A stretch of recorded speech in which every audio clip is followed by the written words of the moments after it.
Tapi untuk sholat jenazah itu lebih ditekankan lagi untuk disampaikan ta'awuz gitu. Makanya jangan lupa itu Bapak sekalian, kalau jenazah sholat jenazah setelah niat takbiratul ihram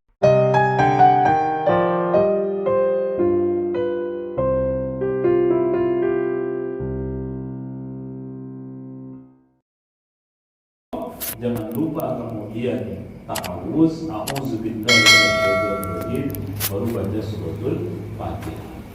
Tapi kalau doa iftitah tidak perlu pakai doa iftitah. Kenapa? Nanti tidak dibukui manite. Mesti rata salat apa? Salat jenazah tadi.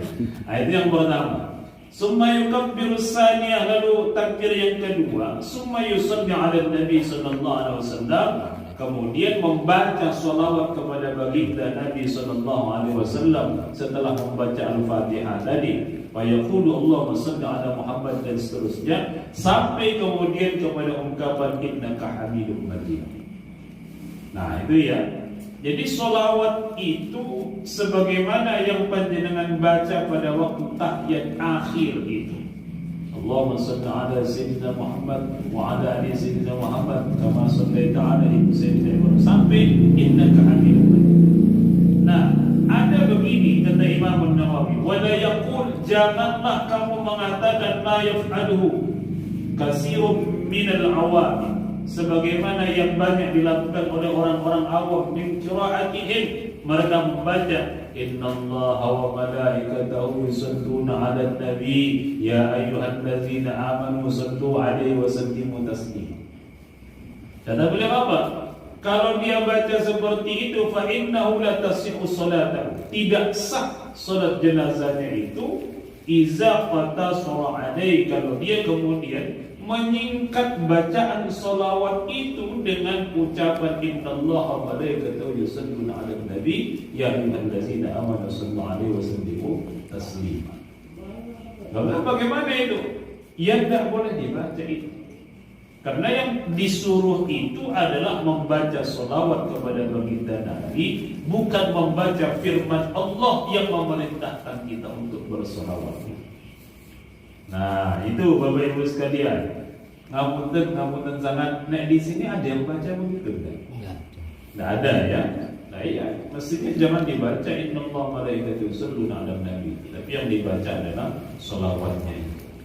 Kemudian summa yukabbiru salisah, kemudian takbir yang ketiga, wa yad'u lil mayyit, berdoalah untuk mayit itu wal muslimina, dan untuk orang-orang muslim, bima sanazkuru min al ahadits insyaallah. Karena itu banyak disebutkan. Nanti doanya seperti apa? Ya. Kemudian yang keempat, takbir yang keempat, wa yad'u, ya, berdoa. Wa min ahsanihi, yang terbaik itu Allahumma la tahrimna ajrahu wa la taftinna ba'dahu waghfir lana wa lahu. Itu yang kemudian dibaca. Bahkan dikatakan wal mukhtaru, yang terpilih itu annahu yutawwil du'a, yang dipilih itu adalah memperpanjang doa pada setelah takbir yang keempat itu untuk si mayit itu. Nah, minimal bagaimana? Yaitu tadi Allahumma la tahrimna ajrahu wa la taftinna ba'dahu waghfir lana wa lahu. Minimal itu. Kalau menjenengan hafal doa-doa yang lain dari mayit untuk mayit itu, jenengan bisa tambah. Yang penting itu tadi, jangan tambahkan Allahumma barik lana fima razaqtana wa qina adzabannar. Ya, bismika Allahumma ayo bismika amun, supaya saya panjang. Tidak boleh. Jadi yang dibaca itu adalah yang kaitannya dengan kematian itu. Jadi ada banyak sekali doanya sebenarnya. Tapi doa yang paling umum tadi itu ketika berdoa di takbir yang ketiga itu Allahumma ighfir lahu warhamhu wa'afi wa'fu anhu dan seterusnya. Nah, saya ingin sampaikan doa ini ketika Nabi itu datang menyolatkan seorang jenazah, Abu Abdurrahman bin Auf, ya, dia itu dengar Nabi itu baca doa Allahumma ighfir lahu warhamhu wa'afi wa'fu anhu. Ya Allah, ampuni dia, sayangi dia, selamatkan dia, maafkan dia, muliakan dia, seterusnya. Apa kata dari Abdurrahman itu? hatta tamannaitu an akuna ana zalikal mayyit. Saya berharap, kata beliau, mayit itu ya saya. Coba jangan pahami itu. Artinya doa Nabi itu kan indah sekali. Allah maghfir lahu warhamhu wa'afi wa'fu anhu wa qim nuzulahu dan seterusnya. Kata dia apa? Saya berharap sayalah mayit itu. Mengapa dia berharap dia mayit itu? Karena indahnya doa Nabi itu dan kemudian banyaknya manfaat dari doa itu untuk si mayit itu. Maka dia berharap kalau bisa yang jadi mayit itu saya. Ini juga jadi dalil lagi nih bahwasanya doa orang hidup kepada yang mati itu bermanfaat bagi si mayit itu. Sampai sahabat Nabi saya mengatakan kalau bisa sayalah yang menjadi mayit itu. Tapi kan tidak bisa. Kenapa kalau tidak bisa? Ya belum mati. Makanya kemudian dia itu mengatakan saya berharap sayalah yang menjadi mayit itu karena beliau mendengar betapa luar biasanya manfaat dari doa baginda Nabi itu sehingga dia berharap dialah yang menjadi orang yang didoakan Rasulullah. Makanya ibu bapak sekalian, untuk mendoakan mayit itu sebetulnya ada banyak sekali doa dan itu memang perlu untuk dihafalkan. Minimal kalau seandainya panjenengan tidak bisa menghafalkan keseluruhan, ya yang panjenengan biasa dengan Allah maghfir lahu warhamhu wa'afi wa'fu anhu wa akrim nuzulahu wa waqsi madkhalahu wa ghsilhu bil ma'i wa salb wal barat. Kira-kira begitu. Kok doang ya? Panjang sekali. Bagaimana kalau tidak hafal? Ya kalau panjenengan tidak hafal, jenengan baca saja yang panjenengan hafal. Allah maghfir lahu warhamhu wa'afi wa'fu anhu. Ini maksud. Ya. Sehingga kemudian kita juga bisa mendoakan si mayit itu sebagaimana baginda Nabi sallallahu alaihi wasallam mendoakannya. Nah, ungkapan Nabi mengatakan idza shallaitum 'alal mayyit fa akhlisu lahu du'a. Apabila kamu menyolatkan mayit, ikhlaskan doamu untuk si mayit itu. Jangan pernah kemudian tidak mengikhlaskan. Berarti maksudnya apa? Sampainya doa kita kepada Allah untuk mayit itu apabila kita ikhlas di dalam membacakan doa itu dan juga mengaminkan doa itu. Makanya ini menjadi syarat berikutnya ini, bahwa doa-doa itu akan bermanfaat bagi mereka itu, bagi si mayit itu, kalau kita itu ikhlas. Makanya panjenengan misalnya seperti tahlilan nih, kok panjenengan ikhlas ya insyaallah sampai. InsyaAllah dia dapatkan. Nek panjenengan kemudian diundang tahlilan terus panjenengan tanya, mana kandulannya keluar? Tidak ada kesadaran, tidak ada tambah. Itu yang jadi masalah. Jadi ini bukan masalah ada gandulan atau tidak ada gandulan. Yang penting itu adalah ikhlaskan berdoa untuk Allah bagi si mayit. Mohonkan kepada Allah pengampunan. Mohonkan kepada Allah rahmatnya dan sebagainya. Karena hal-hal yang demikian itu yang dibutuhkan si mayit itu. Makanya Bapak Ibu sekalian, itu yang terkait dengan masalah salat jenazahnya. Nah sekarang bab al-isra' bil janazah, bab tentang mempercepat jenazah itu. Ada baginda Nabi katakan begini. Beliau mengatakan asru'u bil janazah, segeralah kalian, bersegeralah dalam mengurus jenazah itu. Maknanya itu adalah untuk mengebumikannya. Kalau sudah disolatkan kan mesti dimakamkan. Fa in taku salihatan wa khairun tuqaddimunaha ilaih. Kalau dia orang yang baik, ya, dia berharap bisa segera mendapatkan janji Allah di dalam kebaikannya itu, maka dia senang sekali kalau jenazah itu kemudian disegerakan untuk dimakamkan. Wa in taku siwa zalika, kalau dia kemudian orang yang tidak semacam itu, dia tidak orang soleh, ya fasyarra tad'unahu an yuqabilu. Ya kita melakukan kepada dia sesuatu yang buruk untuk dia karena menyegerakan dia untuk sampai kepada alam barzahnya itu atau kepada kuburannya itu. Ada satu riwayat begini yang lebih jelas. Kata Nabi begini, "Iza wudi'atil janazah," apabila apa? Jenazah itu dia apa? Digotong. Apa? Digotong apa? Dipikul. Apabila dipikul jenazah itu, fahtamala ar-rijalu ala a'naqihi. Diangkat mereka sampai ke leher mereka, angkatnya itu. Dikatakan fa in kanat sholihatan, kalau dia orang soleh, dia akan mengatakan qaddimuni, qaddimu. Apa ya? Segera, ayo cepat. Wa in kanat ghairu sholihatin, kalau dia itu kemudian amalnya tidak soleh, dia akan berteriak li ahliha, kepada keluarganya, ya wailaha. Ya wailaha itu ciloko tentang celaka ini katanya. Aina tazhabuna biha, mau kalian bawa kemana jenazah atau jasad saya ini?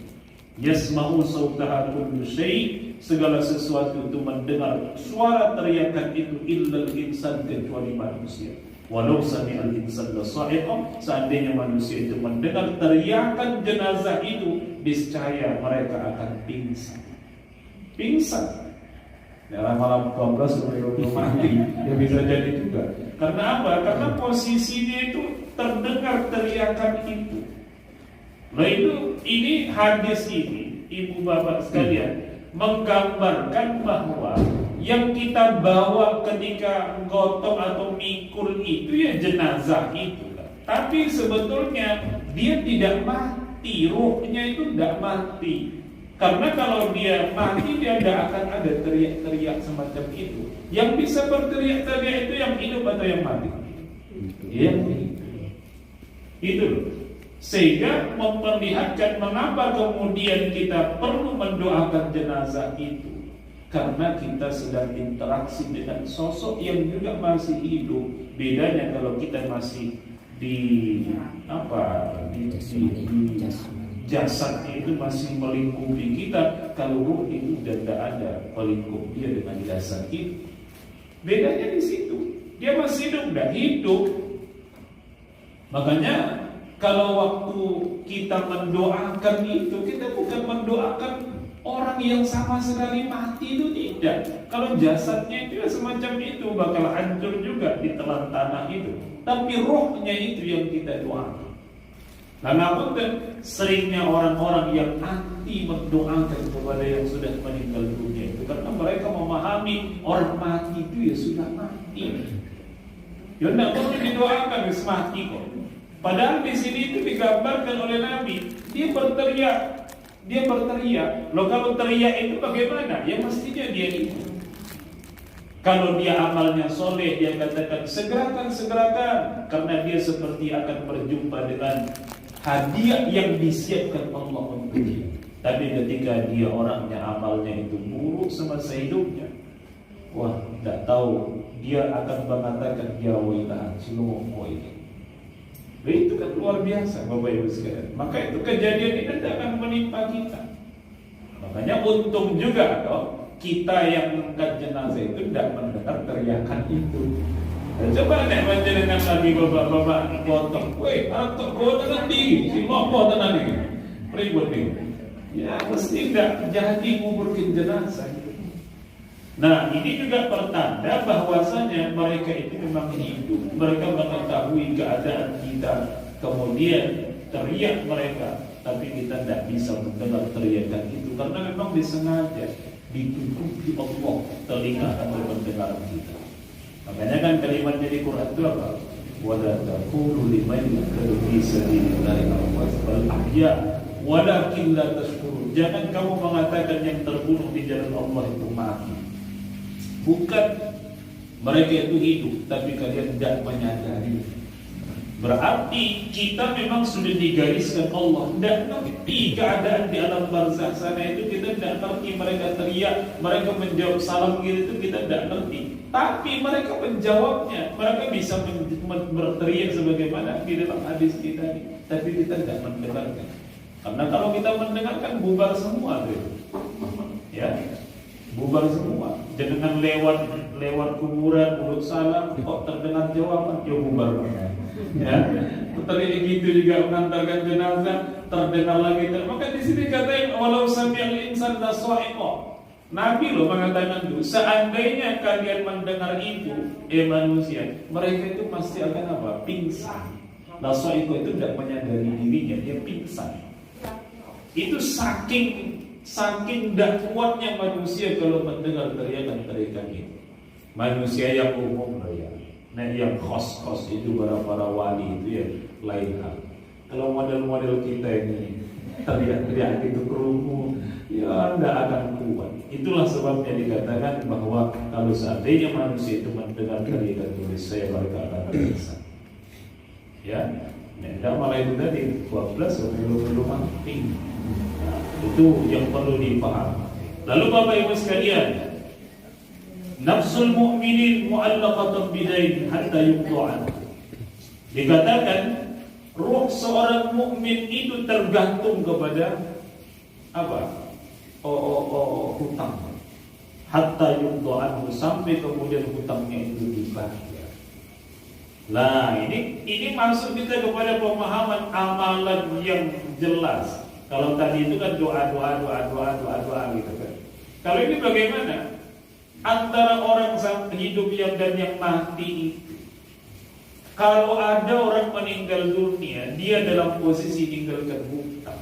Hutangnya itu akan menjadi membuat ruhnya itu tidak pernah bisa selamat dari siksa Allah ya. Dia akan tersiksa karena dia tidak bisa menempati tempatnya. Apakah dia nanti akan di surga ataukah di neraka. Sejak di alam barzakh pun dia tidak akan bisa mendapatkan tempat yang menenangkan dia. Maka dikatakan mu'allaqatan bidaini hatta yuqda'an, sampai kemudian hutangnya itu dibayar. Lah pertanyaannya, yang bayar hutang niku sing mati napa sing urip? Sing mati sing bayar hutang. Nongol gitu kan. Ya itu tidak bisa juga. Makanya kemudian yang membayar hutang itu adalah orang yang hidup itu. Lah kenapa dikatakan hatta yuqda'an, sampai kemudian dibayarkan hutang itu untuknya? Setelah dibayarkan hutang itu oleh yang hidup kepada yang memberi hutang itu, maka ruhnya itu kemudian menjadi tenang. Makanya ibu bapak sekalian, ini gambaran lagi amalan orang yang hidup itu memberi manfaat bagi orang yang sudah meninggal dunia. Makanya hati-hati ibu bapak ibu. Makanya kalau saya sarankan, jangan meninggal dunia kalau masih punya utang. Ojo sih, ya sesoknya lunas gitu. Aduh, lah ya bisa juga mohon pada Allah. Ya Allah, tolong saya ya Allah, jangan matikan dulu saya masih punya utang. Kalau jenengan matikan dulu saya ingin segera bayar, tolong saya kasih rezeki yang banyak dulu ya Allah, buat bayar hutang gitu. Loh kalau orang-orang kayak orang-orang Madura kan biasa begitu kan, jadikan guyon, tapi sebenarnya intinya supaya dia minta pada Allah rezeki yang banyak. Nah, jadi ibu bapak sekalian, itu beberapa hal yang kita bahas pada malam hari ini. Mudah-mudahan bermanfaat. Ada yang perlu ditanyakan? Ya, terkait apa hukumnya jenazah diakari? Sebelum jenazah dikubur, biasanya dulu. Iya.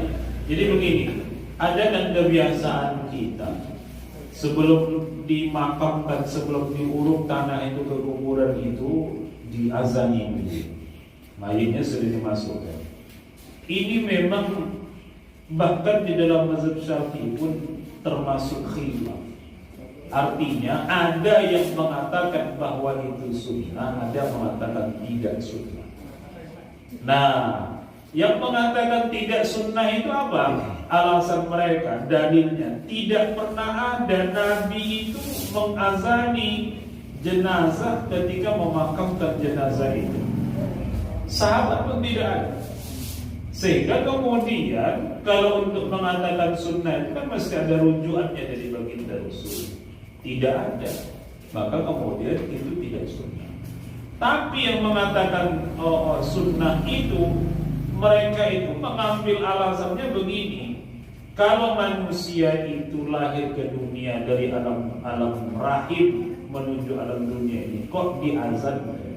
maka ketika dia keluar dari alam dunia ini menuju alam barzakh, seyogianya dia juga diazankan. Jadi dikiaskan semacam itu, dia lahir dari alam rahim masuk ke alam dunia, dia diazankan. Kalau dia keluar dari alam dunia ini menuju alam kubur itu, maka dia juga diazankan. Itu pendapat yang mengatakan sunnah. Tapi sunnahnya juga dengan dikiaskan. Tapi Sayyid Alwi Al-Maliki ini saya kira lebih tepat untuk memahamkan pada kita. Kata beliau begini, kalau kamu azan untuk orang yang sudah meninggal dunia itu jangan ditujukan untuk mayit itu.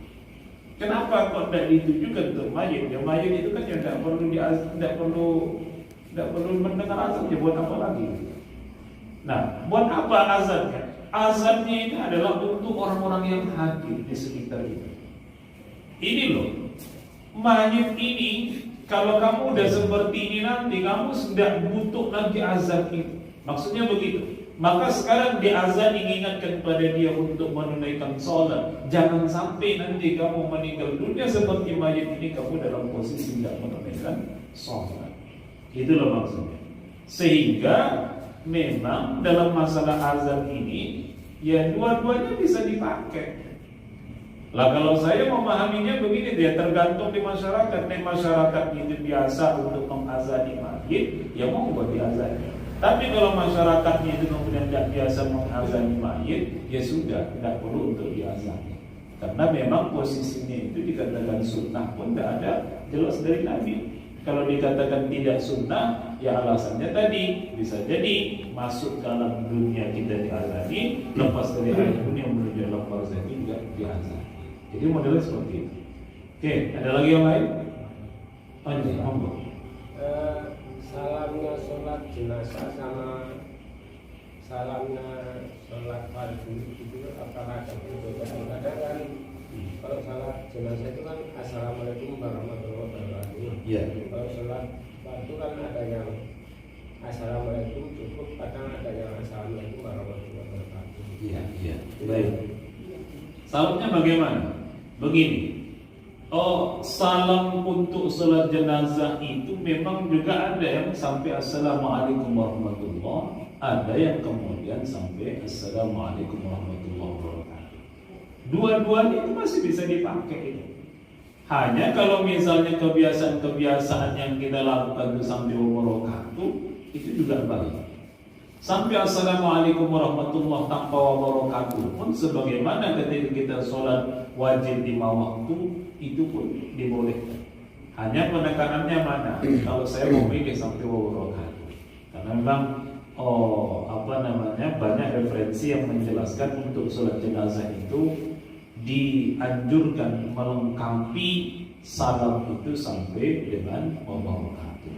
Tapi kalau misalnya ada orang sampai assalamualaikum warahmatullahi saja sampai situ juga boleh, tidak ada masalah. Jadi tergantung panjenengan. Yang penting minimal itu sama seperti di dalam sholat yang lain sampai warahmatullahi minimal. Walaupun sebenarnya dalam sholat yang lain kalau misalnya dia katakan assalamualaikum itu juga sudah sah sholatnya. Tapi kan dia mengambil yang paling singkat. Maksudnya sebagaimana di hadis Nabi itu sampai assalamualaikum warahmatullahi wabarakatuh. Makanya ketika sholat jenazah kita juga tidak menemukan sebetulnya dalil dari Nabi apakah sampai wabarakatuh atau tidak. Tapi ya itu tadi, kitab-kitab yang berkaitan dengan masalah persoalan jenazah itu banyak yang mengatakan sampai wabarakatuh. Dalam mazhab Syafi'i seperti itu. Tapi juga mazhab Syafi'i juga mengatakan sampai warahmatullahi wabarakatuh pun tidak ada masalah. Jadi boleh, dua-duanya diboleh. Ketika salam itu kan tangannya apa kita bersedekap atau kita lepas gitu? Oh iya.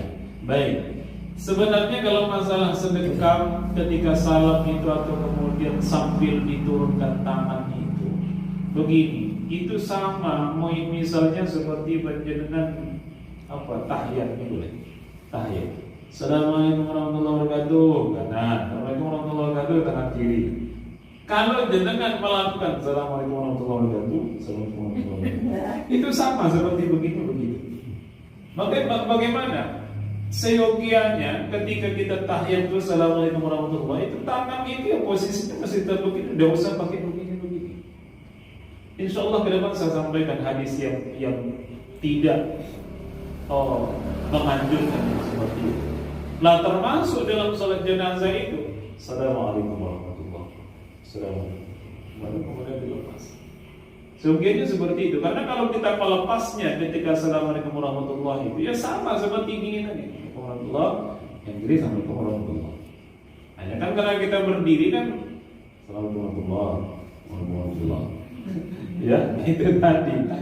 Iya, makanya itu ngapunten sana. Banyak juga bahkan nahdiyin yang model begini itu banyak. Tapi juga kalau kita lihat dalam bahasa masailnya dari PBNU itu mengatakan tidak benar membuka tangan kanan atau membuka tangan kiri itu. Karena apa? Karena Nabi itu memang melarang yang semacam itu.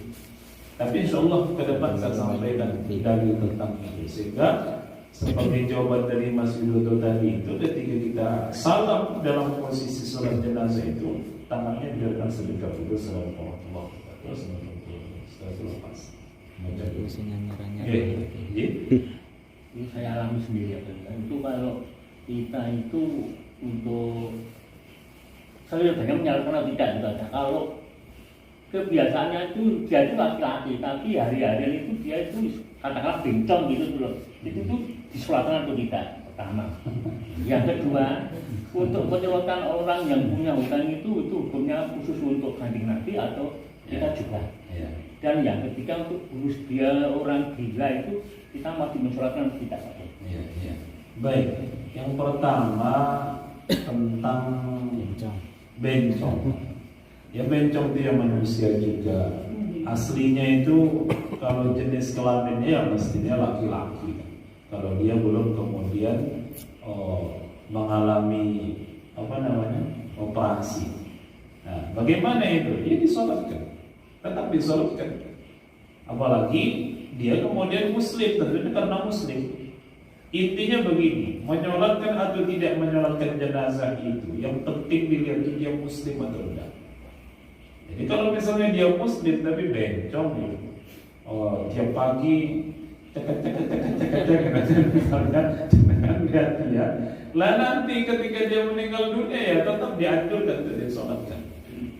Nah, oh iya, ya itu yang perlu. Itu yang perlu. Makanya kalau kemudian dia bencong itu kan mestinya dia laki-laki. Laki-laki, ya Allah maafkan. Kalau dia kemudian perempuan, bahkan kemudian seperti kemarin sampai Dorce Gamalama itu, dia meninggal dunia, ya Allah maafkan, warhamhu wa'afiyah. Dia sudah ganti kelamin itu, sudah jadi perempuan. Bahkan di makamnya itu juga ditulis bukan lagi Dorce, tapi nama aslinya juga siapa, saya tidak tahu nama aslinya, tapi bukan Dorce ditulis di sini. Itu memperlihatkan bahwasanya namanya bencong itu kan ya aslinya ya laki-laki. Sehingga kemudian Allah maghfirlahu warhamhu semacam itu. Kemudian yang kedua, masalah orang meninggalkan hutang itu disolatkan pada itu ya disolatkan. Nabi itu memang tak menyolatkan, karena Nabi itu doa beliau itu syafaat bagi jenazah itu. Kalau beliau mendoakan Allah maghfirlahu kata Nabi untuk jenazah itu, ya diampuni Allah semua dosanya. Padahal dia masih punya tanggungan hutang. Tapi sahabat-sahabat yang lain itu ya dianjurkan untuk menyolatkan, karena doanya sahabat-sahabat, doanya kita itu tidak sama seperti doanya Rasulullah. Tapi itu tadi ada secara fikih juga pemahaman bahwa oleh orang-orang yang ahli agama atau kemudian ulama-ulama besar gitu, tidak perlu dia menyolatkan untuk memperlihatkan bahwasanya mati meninggalkan hutang itu sesuatu yang buruk. Sehingga jangan kemudian mati sebelum hutangnya lunas. Nah begitulah kira-kira.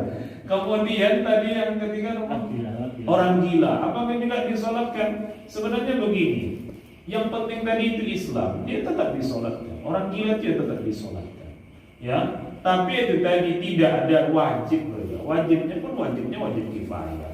Artinya, misalnya dalam satu kampung itu ada satu orang saja yang menyolatkan, ya sudah, tidak akan berdosa orang-orang yang tidak ikut menyolatkan. Ya, sehingga termasuk tadi bencong tadi, termasuk orang yang meninggalkan hutang, termasuk orang gila ini. Nah, misalnya kita tidak mau menyolatkan, ya tidak apa-apa, tidak apa-apa. Tapi yang penting di kampung itu ada orang yang menyolatkan minimal satu orang. Sehingga kalau dia sudah disolatkan, berarti kita sudah gugur kewajiban itu untuk kita. Jadi kita tekankan kewajiban itu fardu kifayah. Jadi kalau tidak ada yang menyolatkan, ya kita nyolatkan. Macam itu. Oke, saya kira itu Bapak Ibu sekalian. Kajian kita di malam hari ini benar-benar bermanfaat. Mohon maaf. Assalamualaikum warahmatullahi wabarakatuh.